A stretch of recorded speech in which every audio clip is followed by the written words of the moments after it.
नमस्कार दोस्तों, मेरा नाम है प्रदीप और मैं आप सभी का स्वागत करता हूं मेरे YouTube चैनल गुरु वाला ज्ञान पे। दोस्तों, पिछली क्लास में हमने पढ़ा था parts of speech, noun, pronoun, adjective और वर्ब के बारे में। अगर वो क्लास आपने नहीं देखी है तो लिंक नीचे डिस्क्रिप्शन में है, जरूर देख लें। दोस्तों, आज की क्लास में हम पढ़ेंगे एडवर्ब के बारे में। एडवर्ब, अब जरा इन सेंटेंसेस को ध्यान से देखिए। He talks frankly, the weather is too hot, she writes clearly, Mohan is very bold, you drive carefully, the girls dance so nicely. दोस्तों, यहाँ पर अगर आप ध्यान से देखेंगे तो frankly, too, clearly, very, carefully, so, ये सारे ही शब्द क्रमशः talks verb, writes verb, drive verb, hot adjective, bold adjective तथा नाइसली एडवर्ब की विशेषता बतलाने का काम कर रहे हैं। कहने का मतलब है कि इन शब्दों में प्रयोग वर्ब, एडजेक्टिव, एडवर्ब के अर्थ को और अधिक स्पष्ट करने के लिए किया गया है। इन शब्दों को ग्रामर के दृष्टिकोण से एडवर्ब कहा जाता है। इस प्रकार हम कह सकते हैं एडवर्ब को निम्नलिखित रूप से परिभाषित किया जाता है। द वर्ड विच क्वालिफाइज या modifies a verb, an adjective और another adverb is called an adverb. An adverb is a word that qualifies या modifies the meaning of a verb, an adjective और another adverb। वह शब्द जो किसी verb, adjective या दूसरे एडवर्ब की विशेषता बतलाता है, एडवर्ब कहलाता है। आइए कुछ शब्दों को देखते हैं जो एडवर्ब के रूप में वाक्य में प्रयोग होते हैं। So, here, there, simply, loudly, therefore, beautiful, too, today, hence, boldly, quickly, secondly, tomorrow, sadly, slowly, firstly, exactly, carelessly, carefully, wisely, ये सारे ही शब्द एडवर्ब हैं। आइए अब जानते हैं कि एडवर्ब के कितने टाइप्स होते हैं। अर्थ के अनुसार एडवर्ब को निम्नलिखित वर्गों में विभाजित किया जाता है। Adverb of time, adverb of frequency, adverb of place, adverb of degree और quantity, adverb of manner, adverb of affirmation and negation, adverb of reason, interrogative adverb और रिलेटिव एडवर्ब। आइए इन सबको एक एक करके हम समझते हैं। Adverb of time. Adverb of time shows the time of an action, they answer the question when। अर्थात एडवर्ब ऑफ टाइम को क्रिया के संपादन होने के समय का बोध होता है। मतलब एडवर्ब ऑफ टाइम का मतलब है संपादन होने का समय। क्रिया कब हुआ, कब होता है या कब होगा, इस बात का बोध एडवर्ब ऑफ टाइम से होता है। आइए अब इसके कुछ एग्जाम्पल वर्ड्स को देख लेते हैं। Ago, then, early, before, tonight, today, formally, just, soon, daily, ever, shortly, yesterday, immediately, now, late, lately, never, already, tomorrow, the next day. दोस्तों, यहाँ पर एक बात ध्यान देने की है कि वर्ब के साथ जब भी हम व्हेन लगाकर कोई क्वेश्चन करते हैं तो उसे एडवर्ब ऑफ टाइम कहते हैं।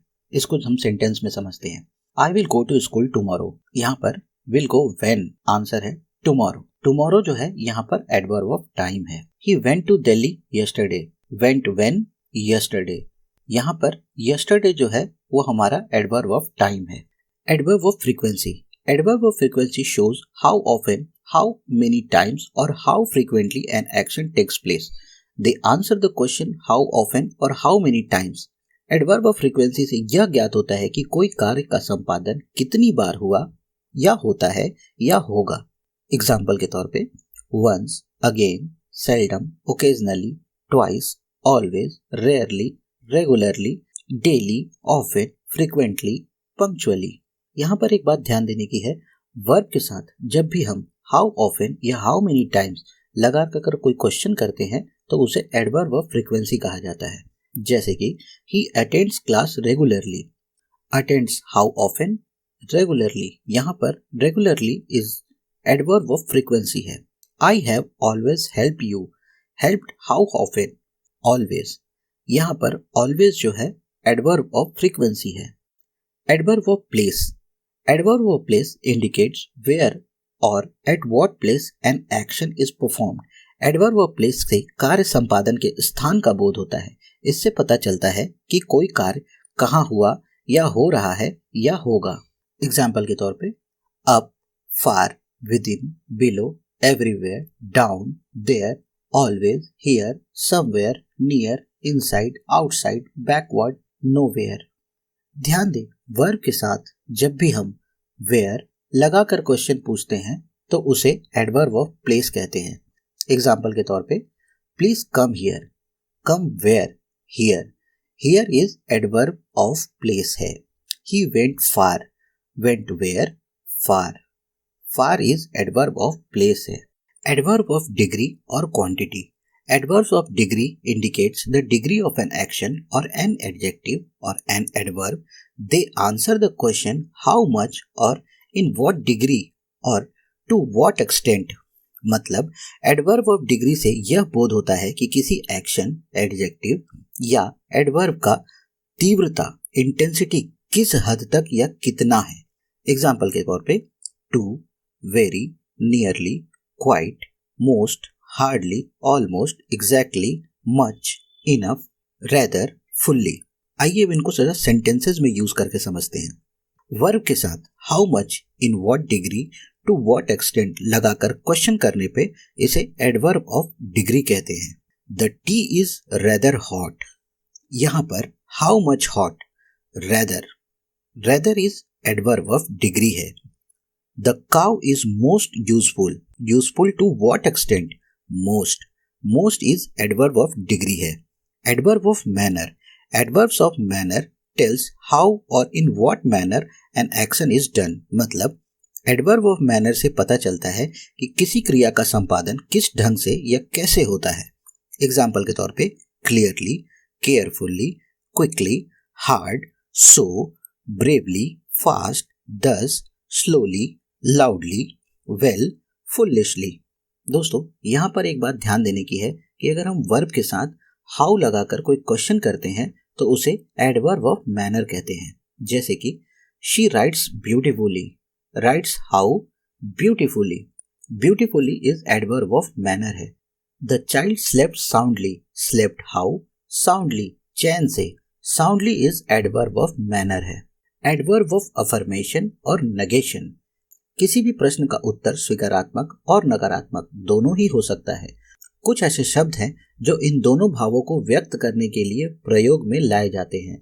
जैसे स्वीकारात्मक उत्तर के लिए सर्टेनली, श्योरली, यस इत्यादि का, तथा नकारात्मक उत्तर के लिए नो, नॉट, नेवर इत्यादि का। इन्हें ही क्रमशः हम एडवर्ब ऑफ अफर्मेशन और एडवर्ब्स ऑफ निगेशन कहते हैं। Adverbs of affirmation and negation indicates assertion and denial respectively। निम्नलिखित वाक्यों पर ध्यान दें। Are you well? Yes, I am. Is he faithful? Surely. Has he gone to Delhi? Certainly. Will you help him? No, never. Is doctor in? No, he is not. Is Rita ill? No, she is not। उपयुक्त वाक्यों में yes, surely, certainly से स्वीकृत तथा no, never, not से अस्वीकृत का बोध हो रहा है। अतः ये क्रमशः adverb of affirmation and adverb of negation है। ध्यान दे, yes या no जब एडवर्ब होता है तब उसके बाद फुल स्टॉप या कॉमा अवश्य रहता है। Adverb of reason, adverbs of reason tells the reason of an action।